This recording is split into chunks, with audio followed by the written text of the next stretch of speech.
अस्सलाम वालेकुम, मेरा नाम है तथीर फातिमा और आज मेरा टॉपिक है कि हम अमेज़न के ऊपर किस तरह से काम शुरू कर सकते हैं एज़ अ वीए यानी कि वर्चुअल असिस्टेंट या फिर खुद अपना बिजनेस किस तरह से अमेज़न के ऊपर डेवलप कर सकते हैं। सबसे पहले जाके मेरे चैनल को सब्सक्राइब कर लें, बेल आइकन पर क्लिक करना मत भूलिएगा ताकि आगे जाके जो भी मैं वीडियोस डालूँ उसका नोटिफिकेशन आपके पास आ जाए। इस वीडियो के अंदर मैं मॉड्यूल्स को डिस्कस करूँगी और उसका एक शॉर्ट इंट्रोडक्शन दूँगी। आगे जाके इन मॉड्यूल्स को मैं अलग-अलग वीडियोस के अंदर ब्रीफली डिस्क्राइब करूँगी इंशाल्लाह। तो सबसे पहले हम शुरू करते हैं module number 1, introduction to Amazon. Amazon basically है क्या? जिस तरह से बहुत सारी ऑनलाइन वेबसाइट्स होती हैं वहाँ पे लोग सेलिंग कर रहे होते हैं और कुछ लोग बाइंग कर रहे होते हैं। इसी तरह अमेज़न के ऊपर भी यही सिलसिला होता है। अगर मैं इसको इस तरह से समझाऊँ जैसे कि दराज़ और अमेज़न है। दराज़ जैसे एक नेशनल प्लेटफ़ॉर्म है, वहाँ पे बहुत लिमिटेड पीपल जो है वो सेलिंग कर रहे हैं और लिमिटेड पीपल जो है वो बाइंग कर रहे हैं, यानी कि एक मखसूस जगह पर ही ये दोनों काम चल रहे हैं। जबकि अमेज़न को बताऊँ तो वो एक इंटरनेशनल प्लेटफ़ॉर्म है, वहाँ पर जो है वो दुनिया से कहीं पे भी बैठ के कोई भी जो है वो अपने प्रोडक्ट जो है वो सेलिंग कर रहे हैं और दुनिया में कहीं पे भी बैठ के किसी भी जगह पे कोई भी इंसान जो है वो बाइंग कर रहा है, यानी कि यहाँ पे जो है वो बिलियंस ऑफ पीपल का जो है वो बाइंग और सेलिंग का सिलसिला होता है। एक इतना बड़ा प्लेटफ़ॉर्म है जहाँ पर देखा जाए तो प्रॉफ़िट का भी बहुत ज़्यादा मार्जिन होता है। अगर हम अमेज़न के ऊपर और बात करें तो इसके अंदर जो है वो 3 बिज़नेस मॉड्यूल्स होते हैं, जिसको जो है वो पीएल को प्राइवेट लेबल कहते हैं, होलसेल होता है, ड्रॉप शिपिंग होता है। इन तीनों का हम भी इसी मॉड्यूल के अंदर आगे जाके ब्रीफली डिस्क्राइब करेंगे। फिर मैं ये भी बताऊँगी कि प्राइवेट लेबल और होलसेल बेसिकली होता क्या है, ड्रॉप शिपिंग क्या होता है, ब्रांड बिल्डिंग क्यों इंपॉर्टेंट होती है, बजट देखना किसमें कितना चाहिए, मतलब कौन से बिज़नेस मॉडल में कितना बजट रिक्वायर्ड है, ये सब भी बताऊँगी। मार्केट प्लेस कौन सी बड़ी है, हम यूएसए को ही क्यों टारगेट करते हैं जो कि एक मेन जो है वो कंट्री है टारगेट करने के लिए, लेकिन क्यों, ये इस सवाल का जवाब भी देंगे हम। एफबीए और एफवीएम क्या होता है? एफबीए की फुल फॉर्म होती है फुलफिलमेंट बाय अमेज़न, एफवीएम की फुल एब्रिविएशन होती है फुलफिलमेंट बाय मर्चेंट। इन दोनों में क्या बेसिक डिफरेंस है, हम एफबीए को क्यों प्रायोरिटी पे रखते हैं, एफवीएम को क्यों नहीं रखते, तो इन सारी चीज़ों का हम इस मॉड्यूल के अंदर डिस्कस करेंगे। अब हम बात करते हैं मॉड्यूल नंबर 2, यानी कि अमेज़न के ऊपर किस तरह से अकाउंट क्रिएट कर सकते हैं। किसी भी वेबसाइट के ऊपर अगर आप कोई चीज़ बेचने जाते हैं तो सबसे पहले वहाँ पे अकाउंट क्रिएट करना पड़ता है। बिल्कुल इसी तरह अमेज़न पे भी अगर आप कोई चीज़ बाइंग या सेलिंग करने जाते हैं तो आपको जो है वो अकाउंट क्रिएट करना पड़ता है। तो अमेज़न का सेलर अकाउंट किस तरह से क्रिएट होता है, कौन सी मार्केट प्लेस यानी कि यूएसए, यूके, इन सब में क्या-क्या रिक्वायरमेंट्स है अमेज़न के अकाउंट को क्रिएट करने की, इन सबको भी जो है वो ब्रीफली इस मॉड्यूल के अंदर डिस्क्राइब करूँगी।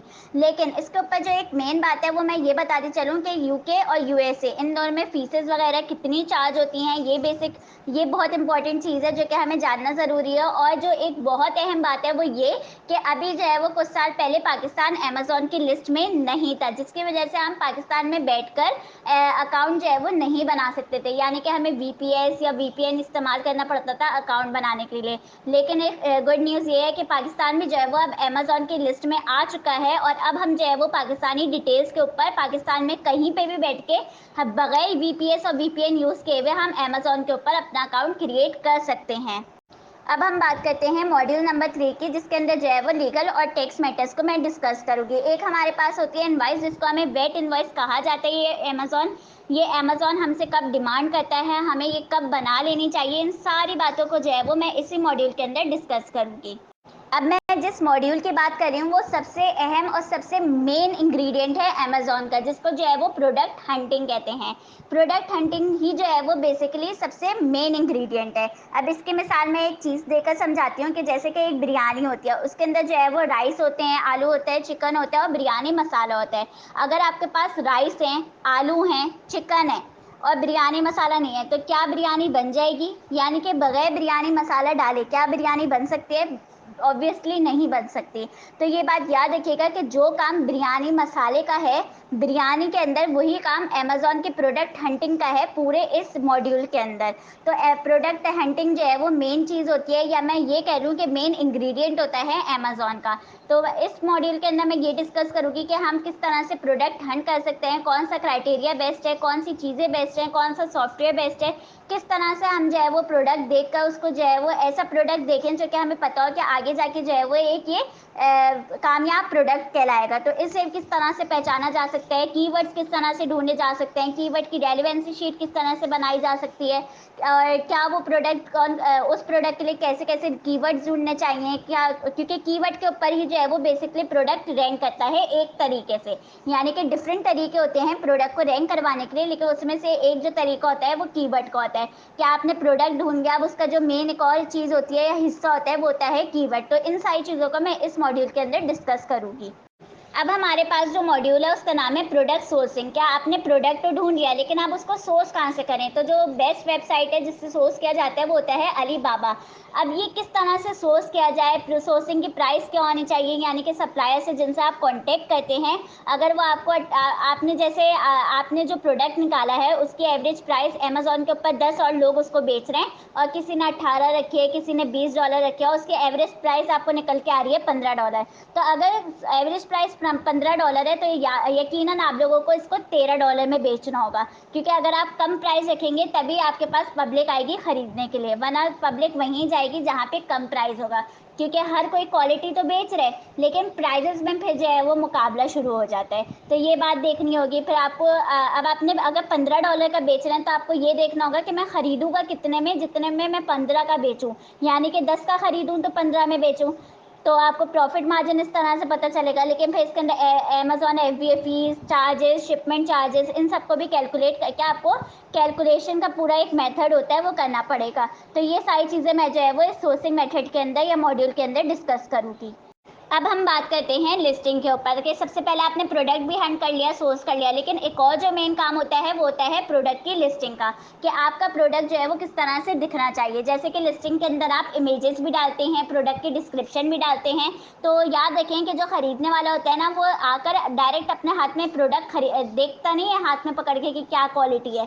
वो जो इम्पैक्ट होता है या उसके ऊपर एक अच्छा इंप्रेशन पड़ता है ना वो इमेजेस का पड़ता है, जिस तरह के आप अपने प्रोडक्ट की इमेजेस शो करते हैं हर बायर को, क्योंकि जो भी आएगा आपके स्टोर के ऊपर वो तो इमेजेस ही देखेगा ना। और जो दूसरी इंपॉर्टेंट चीज़ होती है जो कि जो है वो इम्पैक्ट डालनी होती है बायर के ऊपर, वो होता है प्रोडक्ट डिस्क्रिप्शन, कि कितनी अच्छा जो है वो आप बता रहे हैं कि आपका प्रोडक्ट क्या क्या जो है वो रोल प्ले कर रहा है, वो किस तरह से बता रहे हैं। तो ये बहुत इंपॉर्टेंट दो चीज़ें होती हैं, एक तो इमेजेस और एक होता है प्रोडक्ट डिस्क्रिप्शन, जो कि हम लिस्टिंग करते वक्त डालते हैं। तो ये भी जो है वो मैं इस मॉड्यूल के अंदर पूरा डिस्कस करूँगी और बताऊँगी कि हमें किस तरह से क्या चीज़ करनी चाहिए। अब मैं बात करती हूँ शिपमेंट की, कि प्रोडक्ट जो है वो लिस्ट भी कर लिया, लेकिन उसकी शिपमेंट किस तरह से होनी चाहिए, FBA होनी चाहिए या FBM होनी चाहिए, उसके चार्जेस कितने होते हैं, FBA करेंगे तो उसके कितने होते हैं, FBM करेंगे तो उसमें हमें कौन कौन सी चीज़ों को देखना पड़ता है, उनके चार्जेस को देखना पड़ता है। तो इन सारी चीज़ों को जो है वो हम इस मॉड्यूल के अंदर ब्रीफली डिस्कस करेंगे। अब हम बात करते हैं कि प्रोडक्ट को हम किस तरह से अपने रैंक करवा सकते हैं। जैसे कि इसको मैं एक चीज़ से समझाऊं कि गूगल पे आप कोई भी चीज़ सर्च करते हैं तो कभी भी आप दूसरे या तीसरे पेज के ऊपर नहीं जाते, या फिर किसी वेबसाइट के ऊपर आप कोई कपड़े कोई भी चीज़ सर्च करेंगे तो आप दूसरे या तीसरे पेज के ऊपर नहीं जाना पसंद करते, आप चाहते हैं कि पहले ही पेज से मैं अपनी शॉपिंग करके ख़त्म कर दूं। तो बिल्कुल इसी तरह से कि जब आप अमेजोन के ऊपर अपना प्रोडक्ट जो है वो लॉन्च करते हैं या अपने क्लाइंट का प्रोडक्ट लॉन्च करते हैं, तो वो पहले पेज पे नहीं आ जाता पहले ही दिन, बल्कि वो 10वें या 8वें पेज के ऊपर, यानी कि इतने आगे के पेजेस के ऊपर पड़ा हुआ होता है, जो कि ऑब्वियसली कोई भी बायर 8वें पेज के ऊपर नहीं जाता। मोस्टली शायद 1% जाता हो या वो भी ना जाता हो। तो मतलब आपका जो प्रोडक्ट है वो उसकी सेलिंग होना जो है वो उसके चांसेस जो है वो 2 से 3% होते हैं। तो आप ऐसा क्या करें कि आपका प्रोडक्ट 10वें पेज से पहले पेज के ऊपर रैंक कर जाए। तो इसके लिए एक चीज़ होती है रैंकिंग या फिर रिव्यूज़ या फिर रेटिंग, कि आपको जो है वो ब्लीडिंग करनी होती है। इन शॉर्ट कि अपने जो प्रोडक्ट है उसके रिव्यूज़ इकट्ठा करने होते हैं, उसकी रेटिंग करवानी होती है, ताकि आपका प्रोडक्ट जो है वो 10वें पेज से पहले पेज पे आ जाए, उसका रेवेन्यू यानी कि प्रॉफिट इस तरह से अच्छा जनरेट होने लगे। तो इस मॉड्यूल के अंदर ये मैं पूरी चीज़ जो है वो डिटेल के साथ डिस्कस करूँगी। फिर जो है वो प्री लॉन्च स्ट्रेटेजी के आपने आपने जो है वो अपना अकाउंट तो कर लिया, सब कुछ हो गया, प्रोडक्ट भी देख लिया, लेकिन इससे पहले आपको कुछ प्लान्स होते हैं जो करने होते हैं ताकि आगे जाके आपको जो है वो मुश्किल ना आए। तो ये चीज़ें भी जो है वो मैं आपसे इसी मॉड्यूल के अंदर डिस्कस करूँगी। अब हम बात करते हैं रैपिड लॉन्च की, कि किस तरह से होता है, क्या फ़ायदा दे सकता है, इसके क्या नुकसानात हैं। इन पूरी चीज़ को जो है वो इंशाल्लाह ताला हम इसी मॉड्यूल को ब्रीफली आगे जाके डिस्क्राइब करेंगे। अब हम बात करते हैं पीपीसी की, यानी कि पे पर क्लिक। ये होता क्या है? बेसिकली मैं आपको ये बता देती हूँ कि ये होता है क्या है। इसको हम इसके मॉड्यूल के अंदर ही ब्रीफली डिस्क्राइब करेंगे।